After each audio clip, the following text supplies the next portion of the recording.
Welcome to யோகாம்பாஸ். WhatsApp store எங்களோடது எப்படி நீங்கள் ஆக்சஸ் பண்ணணும், அதுலேருந்து நீங்கள் எப்படி ஆர்டர் பண்ணலாம் அப்படின்ற விளக்கங்கள் தொடர்ந்து வர வீடியோவில் கொடுத்துருக்கேன். வாட்ஸ்அப்பில் வந்து நீங்கள் 7358118199, இன்னொரு நம்பர் 8454878199.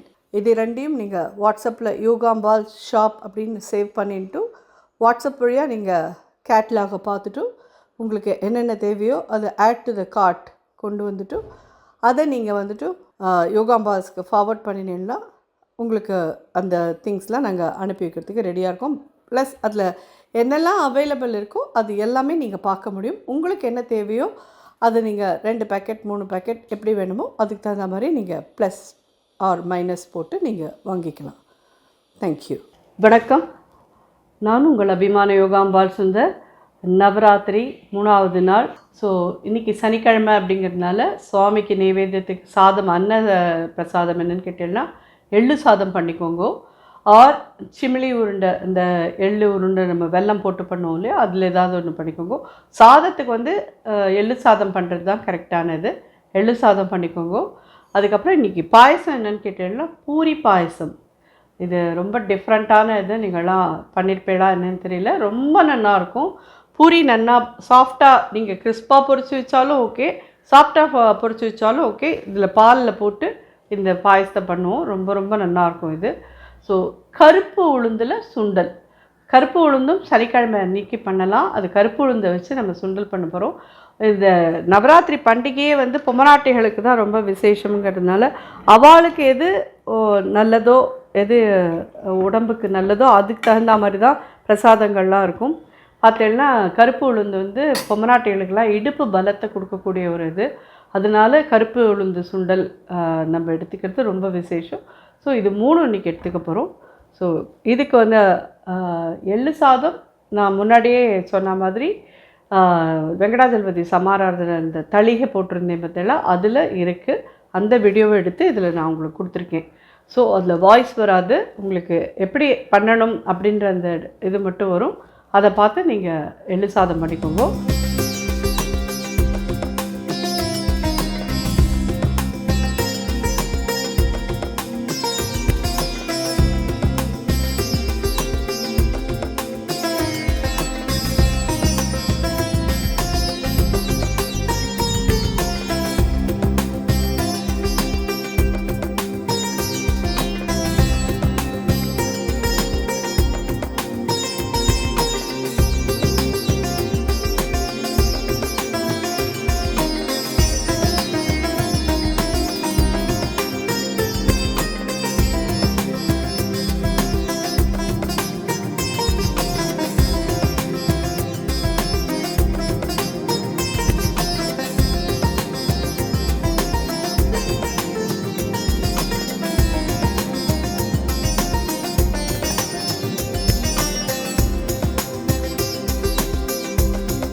பூரி பாயசத்துக்கு 1 லிட்டர் பால் வச்சுருக்கேன். ஆல்ரெடி காய்ச்சினது தான். அதுக்கப்புறம் அதில் கொஞ்சமாக குங்குமப்பூ போட்டிருக்கேன். ஆப்ஷனல் அது குங்குமப்பூ. இல்லைங்கிறவா அப்படியே விட்டுருங்கோ, ஒன்றும் பிரச்சனை இல்லை. இல்லை 2 கேசரி பவுடர் போட்டுக்கிறேன்னா போட்டுக்கோங்க. இது இந்த மாதிரி கொதிக்க ஆரம்பிக்கிறது. பூரி இந்த மாதிரி பிச்சு பிச்சு இதில் போட்டுருங்க. இந்த 1 லிட்டர் பாலுக்கு நீங்கள் குறைஞ்சபட்சம் ஒரு 6லேருந்து 8 பூரி வரைக்கும் போடலாம். இதில் ஆல்ரெடி 3 பூரி போட்டிருக்கேன். இது ஒரு 3 பூரி.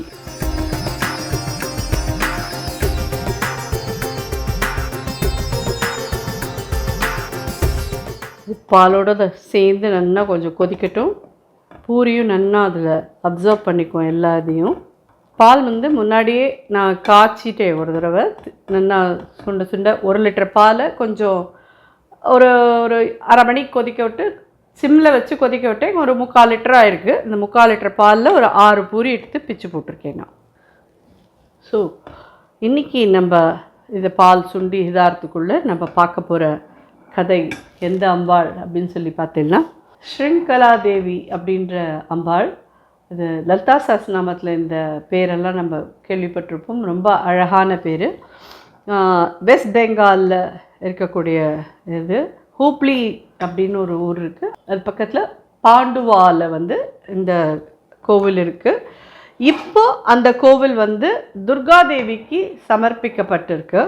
முன்னாடி வந்து அம்பாளோட வயிறு பகுதி விழுந்த இடம். அங்கே அந்த ஸ்ரீங்கலா தேவி இருந்தால் ஒரு காலகட்டத்தில் வந்து ரிஷ்யஸ்ருங்கர்ன்ற முனிவர் வந்து ரொம்ப அங்கே போய் தபஸ் பண்ணி அம்பாளை கூட்டிகிட்டு வந்து ஸ்ருங்கேரியில் விட்டதா ஒரு வரலாறு சொல்கிறது. ஸோ அந்த ஸ்ருங்கேரி ஸ்ருங்கலா அதெல்லாமே பார்த்தேன்னால ரிஷ்யஸ்ருங்கர் 3 பேருமே கனெக்டட் இதில். ஸோ பார்த்தேன்னா அது பேரெல்லாமே அவளுக்குள்ள ஒரு அழகான ஒரு இதுவாக இருக்குது. ஸோ அங்கே இப்போ அந்த வயிறு பகுதி விழுந்த இடத்துல என்ன கோவில் இருக்குது அப்படின்னு சொல்லி கேட்டேன்னா துர்காதேவிக்குன்னு ஒரு கோவில் இது பண்ணியிருக்கா. அந்த துர்காதேவிக்கான கோவில் ரொம்ப விசேஷமாக இன்றைக்கும் அங்கே இருந்துருக்கு. பட் ஸ்ருங்கலா தேவி எங்கே இருக்கான்னு கேட்டேன்னா சாரதாம்பிகையாக இங்கே வந்து ஸ்ருங்கேரியில் இருக்கிறதா ஒரு வரலாறு சொல்கிறது. எங்கே இருந்தால் என்ன அம்பாள் எல்லாரும் நமக்கு வந்து அனுகிரகம் பண்ணுறதுக்கு தான் பூமியில் பறந்து விரிஞ்சு இதுவாக இருந்துருக்கா. யாருக்கெல்லாம் முடியுமோ யாரெல்லாம் போகிறீங்களோ எல்லாரும் அந்த ஸ்ருங்கலா தேவியை தரிசனம் பண்ணாலும் சரி சாரதா தேவியை தரிசனம் பண்ணாலும் சரி எல்லாரும் ஒன்று தான். எல்லாருக்கோசரமும் எல்லாரும் பிரார்த்தனை பண்ணிட்டு வாங்கோ. இது ஒரு புதிய தகவலாக இருக்கும்னு நினைக்கிறேன் உங்களுக்கெல்லாம். ஸோ இது வந்து பார்த்தீங்கன்னா பூரி நன்னா இதோடு சேர்ந்து கொதித்து கெட்டியாக இருக்குது. தேவைப்பட்டவா இதில் வந்து சுகர் ஆட் பண்ணிக்கோங்க. இல்லை எங்களுக்கு பரவாயில்ல அப்படிங்கிறவா மில்க் மேட் யூஸ் பண்ணிக்கோங்க. ரொம்ப ரிச்சாக ரொம்ப ரொம்ப நல்லாயிருக்கும். 200 ml கண்டென்ஸ்டு மில்க்கு விட்டுருக்கேன். அப்பி பாயசம் அப்படின்னு சொல்லுவாள். இது வந்து அதே சமயம் இதை வந்து பூரி பாயசம் அப்படின்னு சொல்லுவாள். பூரியை வந்து கிறிஸ்பியாக பண்ணிவிட்டு அதுக்கப்புறம் நீங்கள் இந்த பாலோடு சேர்த்து நல்லா சாஃப்டாக்கி பண்ணினேன்னாலும் நல்லாயிருக்கும். இப்படி சாஃப்டான பூரியாக போட்டு பண்ணினேன்னாலும் நல்லாயிருக்கும். ஆனால் இந்த பூரி பாயசம் ரொம்ப டிஃப்ரெண்ட்டாக இருக்கும். நிச்சயமாக எல்லோரும் ட்ரை பண்ணி பாருங்கள். 1/2 டீஸ்பூன் ஏலக்காய் பொடி போடுறேன். சொல்கிற மாதிரி இதுக்கு பூரி வந்து ஒரு 6 பூரிலேருந்து 8 பூரி போகும். அதுக்கு மேலே வேண்டாம். ஏன்னா இதுவே ஆறித்துனா கெட்டியாகும் இன்னும். அதனால் நீங்கள் 1 லிட்டர் பாலுக்கு ஒரு பெரிய பூரியாக இருந்ததுன்னா 6 போரும், சின்னதாக இருந்ததுன்னா 8 போட்டுக்கோங்க. ஸோ இதை இறக்கி வச்சுக்கலாம். இதில் மேலே முந்திரி பருப்பும் சாரப்பருப்பும் மட்டும் நான் இது பண்ண போகிறேன். உங்களுடைய சௌகரியம் உங்களுக்கு என்ன கிடைக்கிறதோ அதை நீங்கள் பண்ணிக்கலாம். இது ஆக்சுவலி பார்த்தீங்கன்னா இந்த ரபடி சொல்ல மாட்டோமா, ரபடி எப்படி இருக்குமோ அப்படி இருக்கும் இந்த பாயசம். நல்ல ஏன்னா அந்த ரபடியில் வந்து உங்களுக்கு அந்த பாலோட இது கிடைக்கும் பார்த்துருக்கேன். அதுக்கு பதிலாக இது இந்த பூரியோட இது கிடைக்கிறது ரொம்ப டிஃப்ரெண்ட்டாக ரொம்ப ரொம்ப நல்லாயிருக்கும். இது ரொம்ப பொடிசாக பிச்சு போட்டுறாதீங்க. கொஞ்சம் பெருசாக இருந்தால் தான். இல்லைன்னா ரொம்ப பொடியாக இருந்ததுன்னா பாலோட கரைஞ்சே போயிடும். அப்படியே 1 டீஸ்பூன் நெய் விட்டுருக்கேன். ஒரு 10-12 முந்திரி பருப்பு, சாரப்பருப்பு 1 டீஸ்பூன் கிட்ட போடுறேன். அதுவும் ஆப்ஷனல். இருக்கிறவா போடலாம், கிடைச்சவா போடலாம், கிடைக்காதவா அதை பற்றி கவலைப்பட வேண்டாம். முந்திரி பருப்பு மட்டும் அது பண்ணி போடுங்க. இதெல்லாம் ஒரு அடிஷ்னல் இது டேஸ்ட்டுக்கு பாயசத்தில் இதை ஆட் பண்ணலாம்.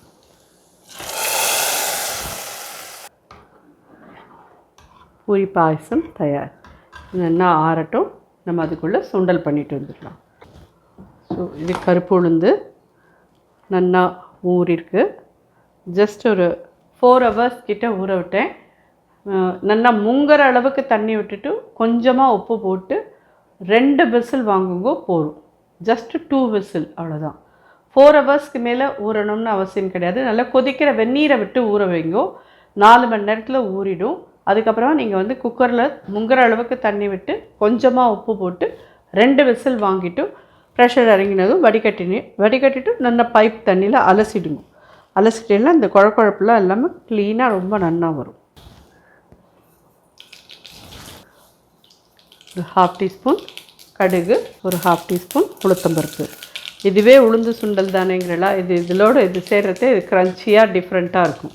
3 வரமிளகா, ஒரு 1/2 டீஸ்பூன் பெருங்காய பொடி, 1/2 டீஸ்பூன் காரப்பொடி, கருவேப்பிலை இதை ஆட் பண்ணலாம். சுண்டலுக்கு தேவையான உப்பு,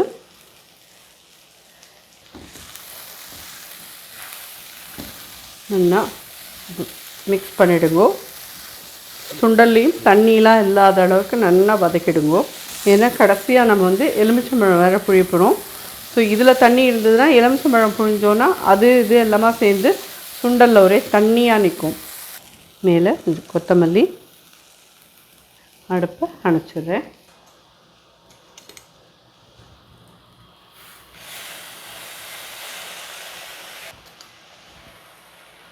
மீடியம் சைஸில் ஒரு பழம் புழியும், சரியாக இருக்கும்.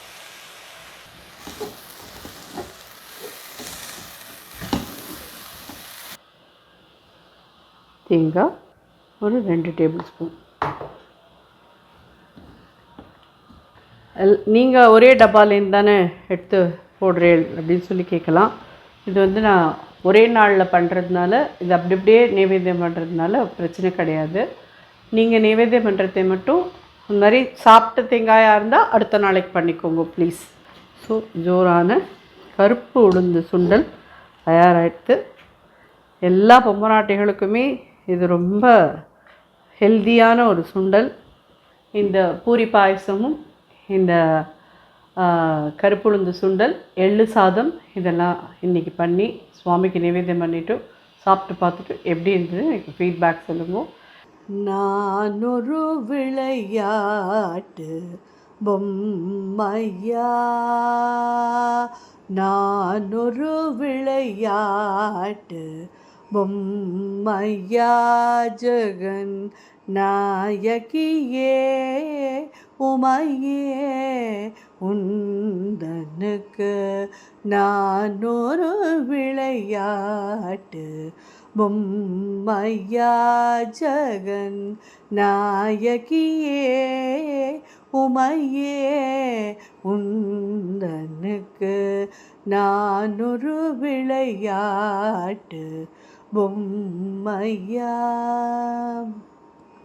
நான் நிலத்தில் பல பிறவி எடுத்து, நான் நிலத்தில் பல பிறவி எடுத்து திண்டாடினது போதாதா,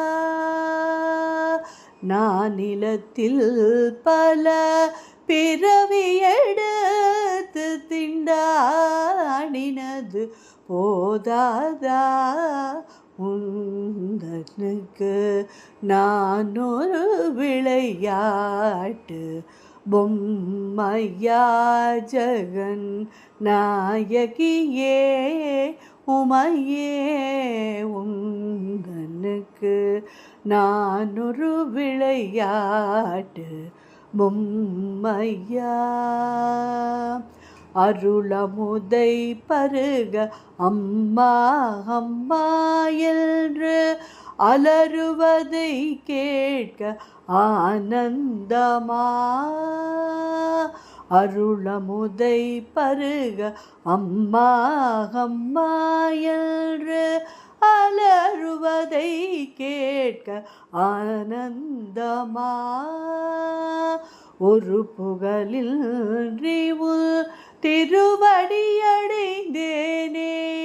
ஒரு புகழின்றி திருவடியடைந்தேனே, திருவுளம் இறங்காதா, உந்தனுக்கு நான் ஒரு விளையாட்டு பொம்மையா, ஜெகன் நாயகியே உமையே உந்தனுக்கு நான் ஒரு விளையாட்டு பொம்மையா. ஹோப் இது எல்லாருக்கும் நிச்சயமாக பிடிச்சிருக்கும், உபயோகமான ஒரு தகவல்களாகவும் இருக்கும்னு நினைக்கிறேன். நன்றி, வணக்கம்.